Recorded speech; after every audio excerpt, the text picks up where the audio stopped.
ജപിച്ച ചരടും കെട്ടിവിട്ടാ അതൊക്കെ അറുത്തും മുറിച്ചും കളയാൻ നീയൊക്കെ ആരടാ?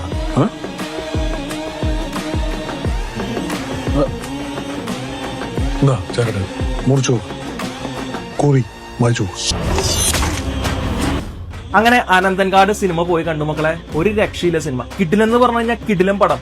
വേറെ ലെവലിലാണ് സിനിമ എടുത്തു വെച്ചിരിക്കുന്നത്. സിനിമയുടെ തുടക്കത്തിൽ ഒരു 15 മിനിറ്റ് ഒരു വയലൻസ് സീക്വൻസ് ഉണ്ട്. എന്റെ പൊന്നെ, അത് കാണുമ്പോൾ തന്നെ നമ്മുടെ പൈസ മുതലാവും. പിന്നെ അങ്ങോട്ട് സീനുകളാണ്, മാസ് സാധനങ്ങളാണ്. ഇത് എടുത്തു പറയേണ്ട ഒന്ന് വെച്ച് കഴിഞ്ഞാൽ അഭിനയിച്ച ആൾക്കാരുടെ പെർഫോമൻസ്. ആര്യയുടെ ഒക്കെ കിടിലൻ റോളുകളാണ്. ആള് രണ്ടാം ഒരു ഇതിൽ വരുന്നുണ്ട് ഒരു സ്റ്റേജിൽ. അതൊക്കെ കാണണം, വേറെ ലെവലാണ്. ഞാൻ കഥ മൊത്തം പറയാത്ത കഴിഞ്ഞാൽ സിനിമ റിലീസായിട്ടുള്ളൂ. പിന്നെ വിജയരാഘവൻ, അതുപോലെ തന്നെ അപ്പാനി രവി, ഇന്ദ്രൻ സേട്ടനെ അഴിച്ചു വിട്ടിരിക്കുകയാണ് സിനിമയിൽ. കാരണം അയാള് എന്താണ് കാണിക്കുന്നത് എനിക്ക് പിടുത്തില്ല. അതേപോലെ കൊല്ലം മാസ റോളുകളെ കാണിക്കുന്നത്. ആളൊരു ബൈറ്റിൽ പറഞ്ഞിട്ടു ആളെ കൊണ്ട് എന്തൊക്കെ ചെയ്യിപ്പിച്ചു. സംഭവം ശരിയാണ്. സിനിമയില് ആശാൻ, അതായത് ഇന്ദ്രൻ ചേട്ടൻ വേറെ ലെവലാണ്. പിന്നെ സ്ക്രിപ്റ്റ് റൈറ്റിംഗ്, അതുപോലെ BGM, സൗണ്ട് ഡിപ്പാർട്ട്മെന്റ് വേറെ ലെവലാണ് എടുത്തിരിക്കുന്നത്. സംഭവം തിയേറ്ററിൽ പോയിട്ട് നിങ്ങൾ മസ്റ്റ് വാച്ച് മൂവിയാണ്. അത് തിയേറ്ററിൽ പോയിട്ട് നിങ്ങൾ കാണണം. OTT ഒന്നും വെയിറ്റ് ചെയ്യേണ്ട ആവശ്യമില്ല. സാധനം പോയി കണ്ടോ. കിടിലെന്ന് പറഞ്ഞാൽ അത്യുഗ്രം പടമാണ്.